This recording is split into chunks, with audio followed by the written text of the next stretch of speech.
চুপি চুপি যার কথা ভেবেছি, দেখা দেখা তার দেখা পেয়েছি।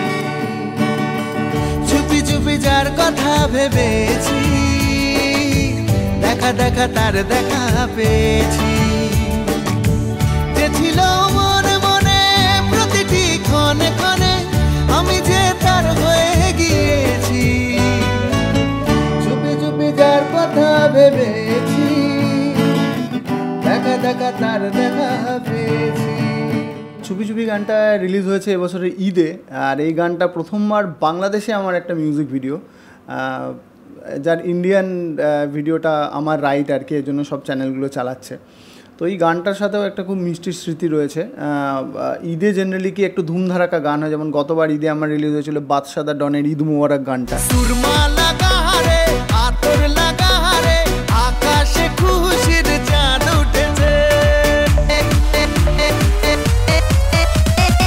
ঈদ ঈদ ঈদ ঈদ ঈদ এসেছে। আর এবার আমার ইচ্ছা করছিল যে অন্যরকম একটা কিছু করবো, একটা মেলোডি বানাবো। তো এরকম একটা সুযোগ আসে, সঙ্গীতা মিউজিক বলে একটা কোম্পানি ওখানে আমাকে অ্যাপ্রোচ করে এবং তাদের সাথেই এই গানটা হয়। আর এই গানটার যে হিরোইন, তিনি ওখানকার একজন খুব সুনামধন্য অ্যাক্ট্রেস, টিভি অ্যাক্ট্রেস, তার নাম নওসাবা।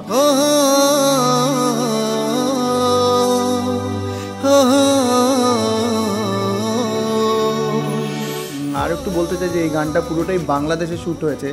যারা এখনও মনে প্রাণে বাংলাদেশকে ভালোবাসেন তারা দেখতে পাবেন যে পুরনো ঢাকার অনেক কিছু সিনস রয়েছে এই গানটাতে। পুরনো ঢাকার সেই সরু সরু গলিগুলো, বড় বড় বাড়িগুলো, পুরনো একটু মানে আমাদের নর্থ কলকাতার সাথে অনেক মিল রয়েছে।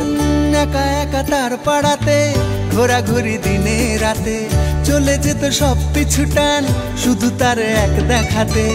একা একা, এবং ওই জায়গাটার নামও যেখানে শ্যুট হয়েছে তার নাম ছিল শ্যামবাজার। আমি তো গিয়ে অবাক হয়ে গেছি। ছুটান শুধু তার এক দেখাতে, যে ছিল মনে মনে কারণে অকারণে, আমি যে তার হয়ে গিয়েছি।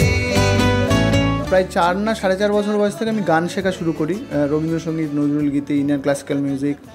তো সেগুলো শিখতে শিখতে কলেজে উঠি, কলেজে হারমোনিয়াম ছেড়ে গিটার ধরি, এবং গিটার ধরেই প্রথমে যেটা হয় আমার নিজের গান আসে, নতুন গান আসে।